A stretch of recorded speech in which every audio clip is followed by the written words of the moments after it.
باقاعدہ ان کی ڈیوٹی ہے کہ وہ چونکہ ہمارے مغرب کی عورتیں ہوتی ہیں بیچاری بہت مختصر لباس ہوتا ہے تو ان کو وہ دیتی ہیں پورا عبایا دیتے ہیں، وہ عبایا پہن کے جاتی ہیں، سر سکارف پہن کے جاتی ہیں، پھر دوسری طرف سے نکلتی ہیں تو اتار کے ان کے حوالے کر دیتی ہیں۔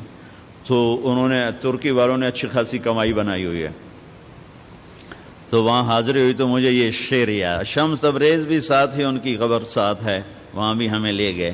مولانا روم بڑے علم والے تھے، لیکن وہی خشک علم تھا جس میں کوئی معرفت کی چاشنی نہیں تھی، سوز و ساز نہیں تھا، سوز و گداز نہیں تھا، عشق و محبت نہیں تھی، خالی قیل و قال تھا۔ جیسے آج قیل و قال نے ہمیں توڑ کے رکھ دیا، مسجد سے بھی نفرت کی وہ ہوا چلی کہ فرقہ واریت کی آگ ایسی بھڑکی کہ روزانہ لاشیں گر رہے ہیں، نہ مارنے والے کو پتہ ہے میں کیا کر رہا ہوں، نہ مرنے والے کو پتہ ہے مجھے کیوں مارا جا رہا ہے، اور اس کے پیچھے ممبر پر بیٹھنے والے کو اللہ کا نہیں پتہ، اس کے اللہ کا رسول کا نہیں پتہ۔ اس نے اور خاص طور پر میرے بر صغیر میں اتنی نفرت ہے کہ ایک دوسرے کو سلام بھی نہیں کرتے، مصافحہ بھی نہیں کرتے، ایک دوسرے کے پیچھے نماز بھی نہیں پڑھتے، انتہا ہو گئی ہے نفرت کی۔ تو مولانا روم بھی کچھ ایسے ہی تھے، مطلب ایسے سمراج یعنی کوئی فرقہ وادیت والے تھے، سر منطق فلسفہ کے بادشاہ تھے۔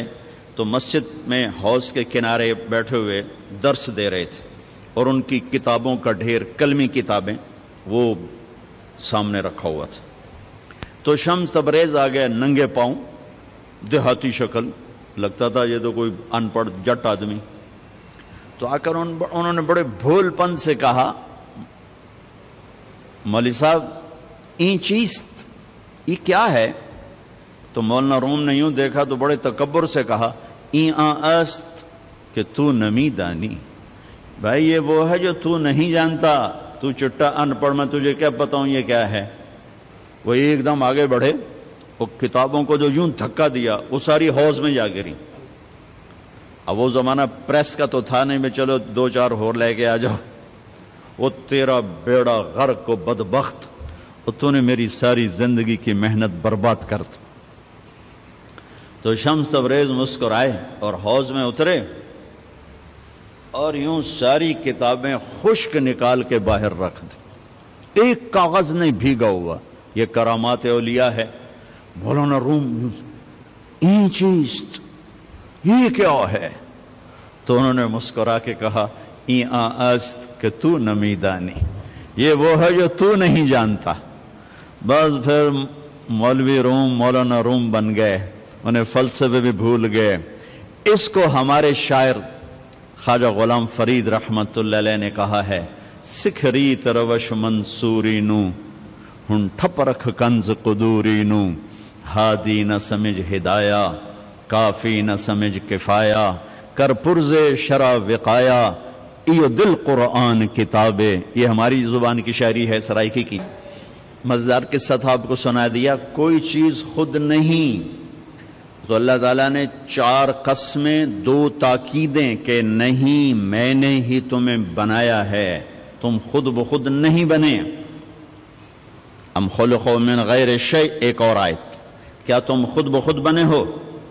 ام ہم الخالقون، کیا تم اپنی ذات کے بنانے والے خود ہو؟ نہیں، تمہارا بنانے والا وہو الخلاق العلیم، تیرا بنانے والا ایک زبردست خالق ہے۔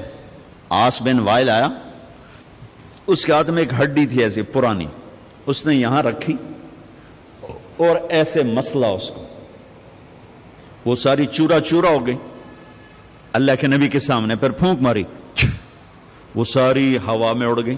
کہنے لگا، محمد تیرا رب اسے زندہ کرے گا؟ کیا تیرا رب اسے زندہ کرے گا؟ یہ تو ریت بن کے اڑ گئی۔ جبریل آ گئے فوراً کہ یا حبیب اللہ، یا رسول اللہ، میرے رب کا پیغام سنا دیں، پیغام سنا دیں۔ اولم یر الانسان انا خلقناہ من نطفۃ فاذا هو خصیم مبین۔ دیکھو دیکھو، جس کو میں نے گندے پانی سے بنایا آج مجھ سے مناظرے کرتا ہے، مجھ سے مناظرے کرتا ہے۔ وَضَرَبَ لَنَا مَثَلًا وَنَسِيَ خَلْقَهُ، اور مجھے مثالیں دیتا ہے کہ اسے کون زندہ کرے گا، اور اپنی پیدائش بھول گیا۔ قَالَ مَنْ يُحْيِي الْعِظَامَ وَهِيَ رَمِيمٌ، کہتا ہے اس ہڈی کو کون زندہ کرے گا؟ قُلْ، کہو میرے حبیب، يُحْيِيهَا الَّذِي أَنشَأَهَا أَوَّلَ مَرَّةٍ، اسے وہ زندہ کرے گا جس نے اسے پہلے بنایا تھا۔ وَهُوَ بِكُلِّ خَلْقٍ عَلِيمٌ، اس کو پتہ ہے میری مخلوق کہاں، میرے رب کا علم تو دیکھو۔ کتنے انسان چورا چورا ہو گئے، اور کتنے ہم چورا چورا ہونے والے ہیں۔ کتنوں کو زمین کی جنبش نے، گردش نے، کروٹ نے قبر سے نکالا اور ان کی ہڈیوں کی ریت کو فضا میں بکھیر دیا۔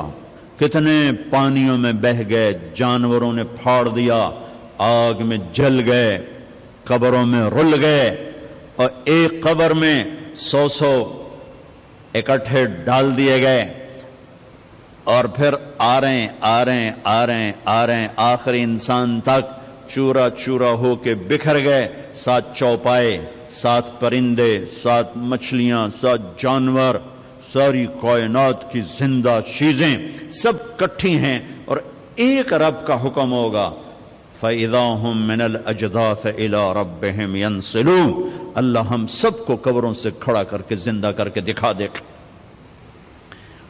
ہاں، مجھ سے کہتا ہے زندہ کون کرے گا؟ آپ اسے کہیں جس نے یہ کچھ نہیں تھا اور اسے بنایا تھا وہی زندہ کر۔ تو اللہ تعالیٰ نے انسانی تخلیق میں 4 چیزوں کا ذکر کیا ہے۔ 2 غذائیں ہیں، 2 روحانی مقامات ہیں۔ غذاؤں کا تعلق جسم سے ہے، یہ میڈیکل سائنس ہے، اور مقامات کا تعلق روح سے ہے، یہ اسپرچول سائنس ہے۔ یہ 2 چیزیں جس مرد عورت میں صحیح ہوں گی وہ خوبصورت انسان ہوگا، فی احسن تقویم۔ اگر یہ نہیں ہوں گی تو وہ اس احسن تقویم کی چوکٹ سے نکل جائے گا۔ یہ پہلی 2 چیزیں، یہ علم طب ہے جو اللہ آپ کو دے رہا ہے، جو آپ کو دیا گیا ہے، جس کو آپ لے رہے ہیں، اور زندگی بھر یہ یاد رکھیں، جب تک اپنے آپ کو جاہل سمجھیں گے اللہ علم دیتا رہے گا، اور جب تک خدمت کے جذبے سے چلیں گے اللہ علم دیتا رہے گا۔ جب آپ کاروباری بن گئے تو پھر آپ ایک بے رحم تاجر ہوں گے، آپ طبیب نہیں ہوں گے۔ میں ہاتھ جوڑ کے کہتا ہوں، پھر آپ ایک تاجر ہوں گے، بس آپ نے گاؤن سفید پہنا ہوا ہوگا، ڈاکٹر کا روپ ہوگا، اندر میں سوتر منڈی کا شیخ بیٹھا ہوگا۔ علم اسے ملتا ہے جو اوروں کی ہمدردی رکھتا ہے، وہ کاروباری بن جائے۔ میں بہت رویا کرتا ہوں، میرا بھائی بھی ڈاکٹر ہے، یہ میرا ساتھی، ہم گورنمنٹ کالج لاہور میں اکٹھے تھے، یہ پرنسپل بن گیا، میں مولوی بن گیا، مقدر کی بات ہے۔ تو میرا بھائی بھی چھوٹا ہارٹ اسپیشلسٹ ہے، بہت اچھا ڈاکٹر ہے۔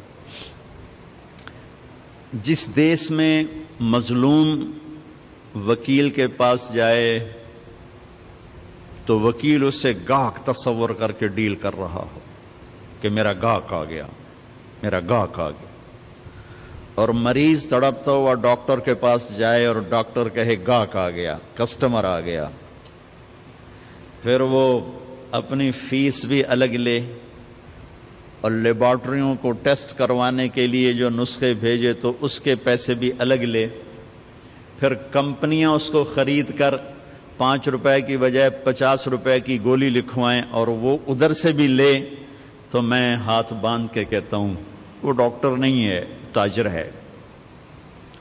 گاؤن سے کیا ہوتا ہے یا کلینک سے کیا ہوتا ہے؟ ایک نے سوتر منڈی میں دکان کھول لی، ایک نے ایک ڈاکٹر کا بورڈ لگا کے کلینک بنا لیا، دونوں ہی تاجر ہیں۔ ایک نے ہائی کورٹ، سپریم کورٹ کا وکیل کا پھٹا لگایا، تاجر ہیں، تاجر ہیں۔ وہ ڈاکٹر بن کے بیٹھا تو سفید گاؤن میں سیاہ شکل بن گیا کہ جس کو صرف پیسہ چاہیے اسے مریض کی ہائے بھی نہیں سنی جاتی، مریض کا درد بھی نہیں اس تک پہنچتا۔ اور وکیل بنا تو وہ ایک تاجر بن گیا۔ تاجر بنا تو ایک دھوکے باز بن گیا، فراڈیا بن گیا، طاقتور بنا تو فرعون بن گیا، فقیر بنا تو ناشکرا بن گیا، چور ڈاکو بن گیا۔ اکائی بگڑی ہے، انسان بگڑا ہے، انسان۔ بھائیو، میں بھی کہہ رہا ہوں کہ انقلاب آنا چاہیے، لیکن کون سا انقلاب؟ اپنے دلوں کو بدلو، یہ انقلاب لاؤ، اس دل کی دنیا کو بدلو۔ دل دریا سمندروں ڈوگے، کون دلاں دیاں جانے ہو، وچے بیڑے وچے جھیڑے وچے ونج مہانے ہو۔ اندر کے دلوں کو بدلو، یہ دنیا بدلو۔